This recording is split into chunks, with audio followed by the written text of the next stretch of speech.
Good afternoon. I'm Admiral Brad Cooper, the Commander of United States Central Command. In this capacity, I lead U.S. military forces in the Middle East.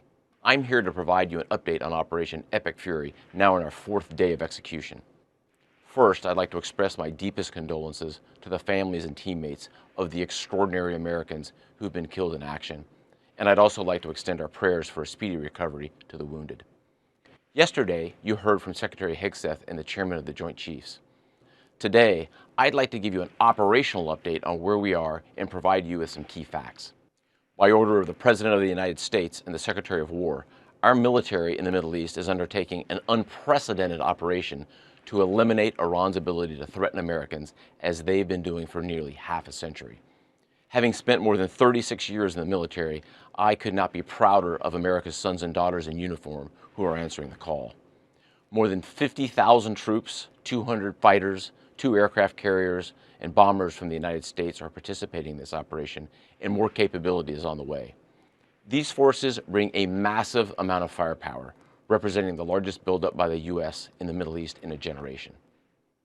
In the opening hours of Operation Epic Fury, U.S. Central Command forces, together with Israel, delivered overwhelming and unprecedented strikes into Iran. Many of you may remember the shock and awe strikes of 2003. The first 24 hours of this operation were nearly double the scale, and we continue with 24/7 strikes into Iran from seabed to space and cyberspace.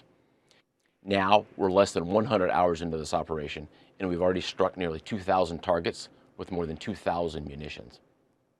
We have severely degraded Iran's air defenses and destroyed hundreds of Iran's ballistic missiles, launchers, and drones. And in simple terms, we're focused on shooting all the things that can shoot at us.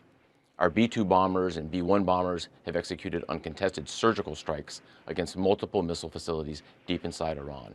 And then just last night, a B-52 bomber force struck ballistic missile and command and control posts. We are also sinking the Iranian Navy, the entire Navy.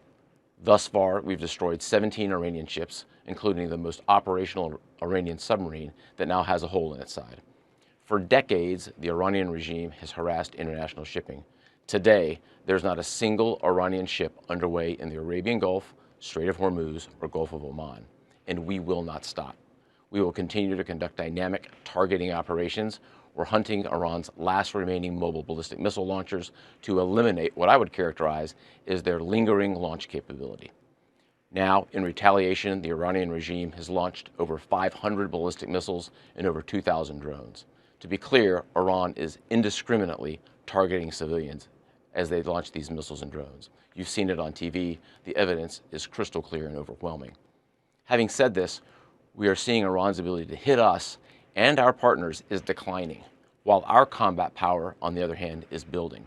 And my overall operational assessment is that we are ahead of our game plan. Along the way, every single branch of our military is achieving unprecedented success. I'll talk about just a few of them. Our naval forces have deployed multiple waves of cruise missiles, obliterating Iranian command and control and air defense capabilities.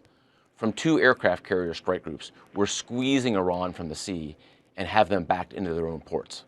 U.S. air forces are doing what they do best, executing a high volume of airstrikes right into Iran.